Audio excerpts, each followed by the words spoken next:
Greetings, everyone. Pete Pardo here from Sea of Tranquility. Welcome to pick number 2 of albums that are 50 years old in 2024. That's right, it's the beginning of the new year.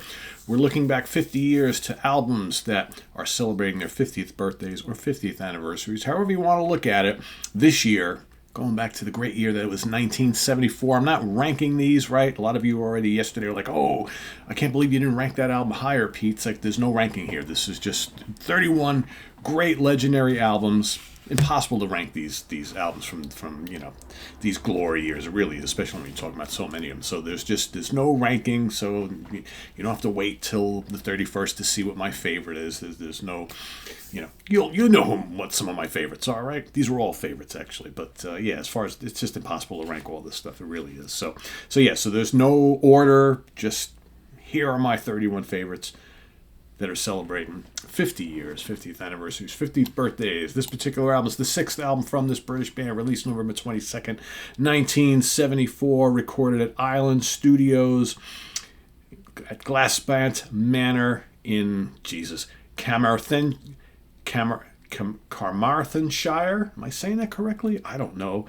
Over in Wales, produced by John Burns and the band for Charismo Acco Records. We're talking about And the Lamb Lies Down on Broadway. Yes, indeed. The last album featuring Peter Gabriel on lead vocals.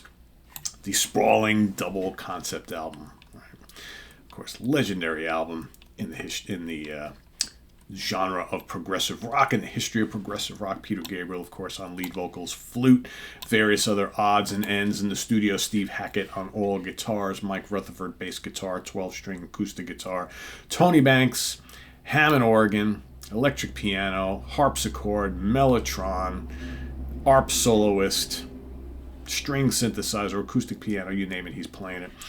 Phil Collins, drum, percussion, lead and backing vocals. And you've got Brian Eno adding little bits of things here and there on the album. So, this is a classic Genesis album for sure. 4 sides of vinyl, double CD, depending on how you look at it. Again, one of those albums for me that I tend to not want to take favorite tracks off of when I'm in the mood to listen to The Lamb. I'm going to listen to The Lamb the whole way through.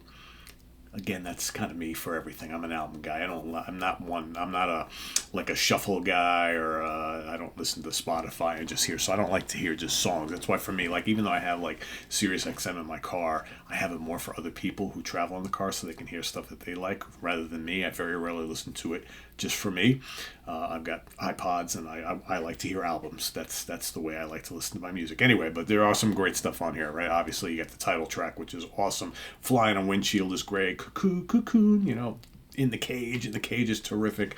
The Grand Parade of Lifeless Packaging, absolutely terrific. Back in NYC is really cool, rocking.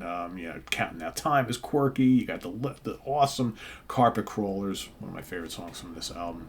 Lily White Lilith, the Lamnia is on here. Colony of Slippermen. In the Rapids, riding the Scree Ravine. So many great tracks making up this entire story.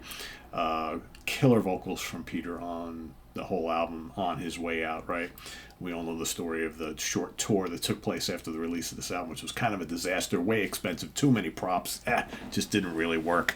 And then before you know it, Peter's gone, Phil's in the lead vocal slot, and a new era of Genesis begins. But this is, classic stuff, adventurous. Arguably, for me, some of Tony Banks' greatest keyboard textures on this particular album.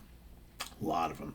Great Hackett guitar on here as well, too. The whole band just firing on all cylinders here, but great stuff. Let's take a look at some charting positions, shall we? Australia, number 80. Canada, number 15. Finland, number 17. In France, this made it to number 1. Italy, number 14. Sal, not too bad, right? Prague was kind of hot in Italy at the time.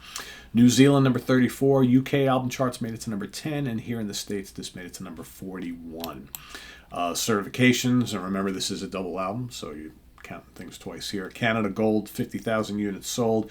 France gold, 100,000 units sold. Wow. UK gold, 100,000 units sold, and here in the States, gold for 500,000. 500,000 copies sold. And as far as like singles and all that stuff, let's see. Any singles released in this album? I don't believe so, but I could be proved wrong. Oh, I am. Counting Out Time was released November 15th, 1974 as a single, and then The Carpet Crawlers on April 18th, 1975, the year after it's released. Carpet Crawlers is terrific. Man, haunting chorus on that. I love it so much. Anyway, that's my pick for today. Pick number 2, The Lamb Lies Down on Broadway from 1974. As we celebrate that great year in music, these albums are having their 50th birthdays, celebrating their 50th anniversaries this year in 2024 in early January.